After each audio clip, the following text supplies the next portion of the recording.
To को और आगे और पढ़ाते हुए हम अब लवण को पढ़ेंगे। इसके पहले वाले वीडियो में हमने अम्ल, क्षार और पीएच स्कोर को पढ़ा था। लवण के बारे में हमने थोड़ी सी जानकारी प्राप्त की थी। लवण होता क्या है? लवण क्या होता है कि अम्ल प्लस क्षार दोनों अगर एक साथ क्या करते हैं तो लवण प्राप्त होता है, और जो H2O पानी क्या हो जाएगा, अलग होता है। इसे ही हम उदासीनीकरण अभिक्रिया भी कहते हैं। अब हम लवण के संबंध में अधिक जानकारी प्राप्त करते हैं कि लवण होता है क्या है। लवण के संबंध में अधिक जानकारी, लवण का परिवार, तो इसमें के परिवार में सबसे पहले आता है साधारण नमक। क्या होगा? साधारण नमक। साधारण नमक क्या होता है? जो हम अपने घरों में इस्तेमाल करते हैं वही क्या होगा? साधारण नमक। चलिए स्टार्ट करते हैं हम साधारण नमक के बारे में। देखिए, साधारण नमक का जो रासायनिक नाम होता है वो सोडियम क्लोराइड होता है। क्या होगा? Sodium chloride. इससे हम इसका जो सूत्र होता है ऐसे होते हैं NaCl। ठीक है, क्या होगा? NaCl। अगर साधारण नमक है NaCl उसका फॉर्मूला होगा। ठीक है, जो नमक होता है जो हम घरों में यूज़ करते हैं वो प्राप्त कहाँ से होता है? जो हमारे आसपास के वातावरण, हमारे आसपास से ही प्रकृति से प्राप्त होता है। जो समुद्र के किनारे प्राप्त होगा, लेकिन जो समुद्र के किनारे जो प्राप्त नमक होता है वो क्या होता है? कच्चा नमक होता है। उसे इकट्ठा कर फैक्ट्रियों में ले जाके उसको साफ किया जाता है। उसमें आयोडीन मिलाते हैं और उसको अच्छी तरह क्लियर कर आयोडीन मिलाने के बाद हम अब उसको यूज़ करते हैं। जैसे होता है टाटा नमक होता है, ये सभी क्या होगा? साधारण नमक होता है। ठीक है, जो समुद्र किनारे होता है वो कच्चा नमक होता है। उससे फैक्ट्रियों में ले जाकर साफ कर उसमें आयोडीन मिलाकर ही बाज़ारों में बेचा जाता है। यही आपका क्या है? साधारण नमक। जो उसका रासायनिक सूत्र और रासायनिक नाम सोडियम क्लोराइड या NaCl। ठीक है, अब हम उसको किस गुण की बात करते हैं, क्या उसमें क्या गुण होता है? ठीक है, वह एक रंगहीन क्रिस्टलीय ठोस है। क्रिस्टलीय ठोस मतलब क्रिस्टल क्या होगा? नमक देखा होगा किस प्रकार होता है? इस प्रकार दाने दानेदार होता है। दाने दाने छोटे छोटे दाने होते हैं उसको, तो हम उसको दानेदार तो बोल नहीं सकते, तो उसको विज्ञान की भाषा में क्या बोलते हैं? क्रिस्टल बोलते हैं। क्या कहते हैं? क्रिस्टल। तो रंगहीन, उसमें कुछ खुशबू तो आता नहीं है, तो यह एक रंगहीन क्रिस्टलीय ठोस है। ठीक है, क्रिस्टलीय मतलब वो दानेदार होता है।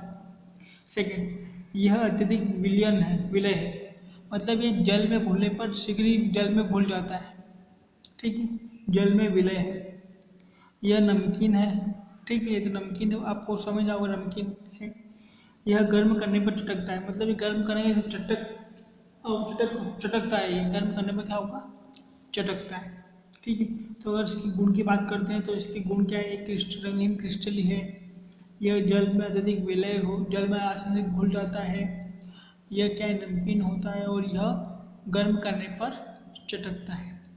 ठीक है, ये इसके क्या होंगे? साधारण नमक के गुण। अब इसका उपयोग कहाँ कहाँ होता है? इसका उपयोग कहाँ होता है? तो सबसे पहले इसका उपयोग हमें भोजन बनाने में होता है। सबसे पहले इसका उपयोग भोजन बनाने में होता है। एवं इसका दूसरा उपयोग लिख सकते हैं मिट्टी के बर्तनों में पॉलिश चढ़ाने से होता है। ठीक है, तो भोजन बनाने में, मिट्टी के बर्तनों में पॉलिश चढ़ाने में, और अचार इत्यादि को सुरक्षित रखने में। जो अपने घर में अचार बनता है उसमें हम नमक डालते हैं, तो इसका कारण क्या है? उसको अचार को सुरक्षित रखने में। एवं साबुन बनाने में भी इसका उपयोग होता है। ठीक है, तो भोजन को बनाने में, मिट्टी के बर्तन में पॉलिश चढ़ाने से, अचार, मांस इत्यादि को सुरक्षित रखने पर, मतलब उसको अगर कोई भी जो खराब होने वाली चीज़ है उस पर अगर थोड़ा नमक चढ़ा कर रखते हैं तो वो क्या हो जाता है? सुरक्षित, कुछ समय तक उसको सुरक्षित रखा जा सकता है। साथ में साबुन बनाने में भी साधारण नमक का उपयोग ही नहीं, साधारण नमक मतलब सोडियम क्लोराइड का उपयोग होता है। ये है लवण का पहला परिवार। लवण का फर्स्ट टॉपिक साधारण नमक, ये आपका था साधारण। इसका रासायनिक नाम क्या होता है? इसका रासायनिक नाम होता है सोडियम क्लोराइड। इसके भौतिक गुण मतलब इसके जो गुण होते हैं, क्या होंगे गुण इसका, और उसका उपयोग कहाँ कहाँ करते हैं। साधारण नमक के बाद ये आपका लवण का फर्स्ट टॉपिक था, साधारण नमक। अब हम बात करते हैं इसके सेकेंड टॉपिक की। अब हम बात करते हैं बेकिंग सोडा की। बेकिंग सोडे को हम खाने का सोडा भी कर सकते हैं, क्योंकि जो हम घर में यूज़ करते हैं खाने में वही हमारे लिए बेकिंग सोडा, उससे भी कहते हैं हम। तो बेकिंग सोडे का उपयोग आमतौर पर रसोई घर में स्वादिष्ट खस्ता पकौड़े आदि बनाने के लिए किया जाता है। कभी कभी इसका उपयोग खाने को शीघ्रता से पकाने के लिए भी किया जाता है। इसका जो रासायनिक नाम है देखिए,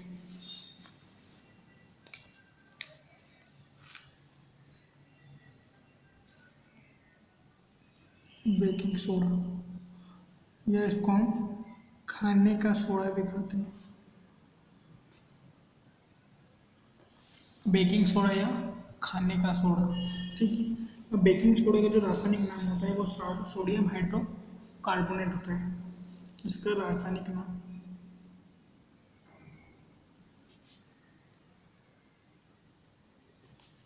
क्या होता है? Sodium hydrogen carbonate.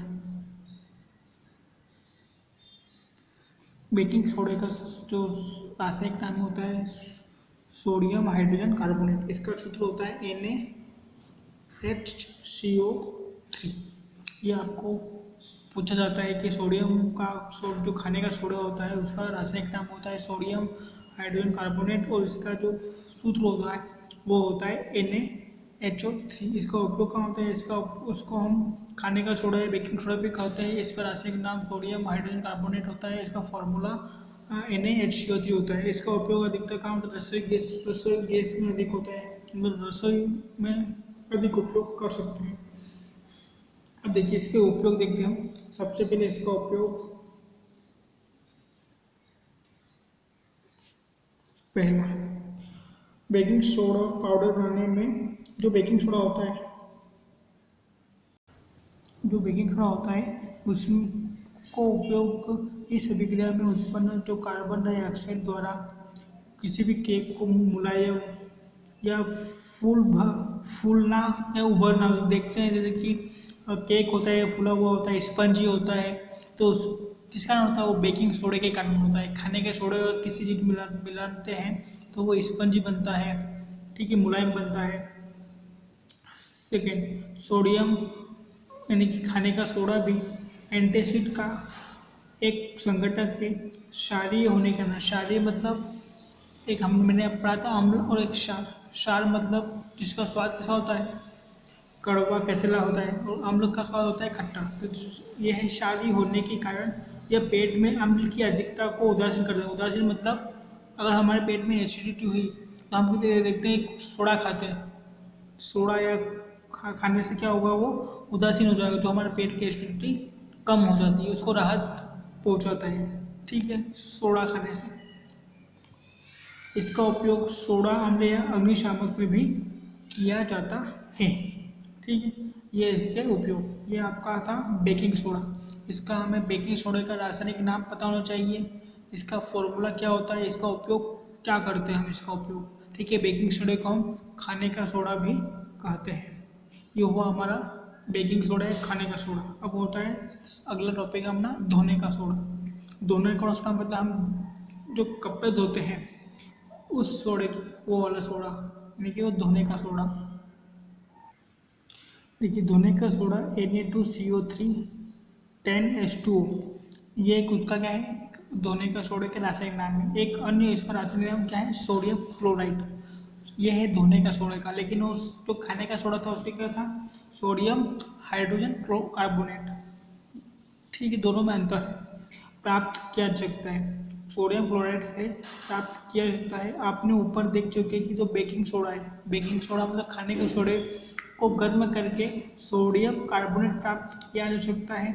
Sodium carbonate क्रिस्टली से धोने का सोडा प्राप्त होता है। क्रिस्टली मतलब, अब जब मैंने आपको साधारण नमक अभी इसी वीडियो में आगे बताया था, साधारण नमक मतलब जो सोडा होता है सर्फ के दानेदार होता है, तो हम उसको विज्ञान की भाषा में क्या कहते हैं? क्रिस्टली कहते हैं। इस प्रकार से दानेदार होगा वो क्या कहलाएगा? क्रिस्टली। मतलब जो धोने का सोडा होता है किस रूप में होता है? क्रिस्टली से धोने का सोडा प्राप्त होता है। यह भी एक क्या है? क्षारकीय लवण। यह भी क्या है? क्षारकीय लवण है। और जो हमने बेकिंग सोडा पढ़ा था वह भी क्या है, क्षारीय लवण होता है। ठीक है, अब इसका जो किस प्रकार से प्राप्त होता है, इसमें इसकी इक्वेशन दे रखी है Na2CO3 प्लस 10H2, इन दोनों में क्रिया कराएंगे तो हमारे पास धोने का सोडा प्राप्त हो जाएगा।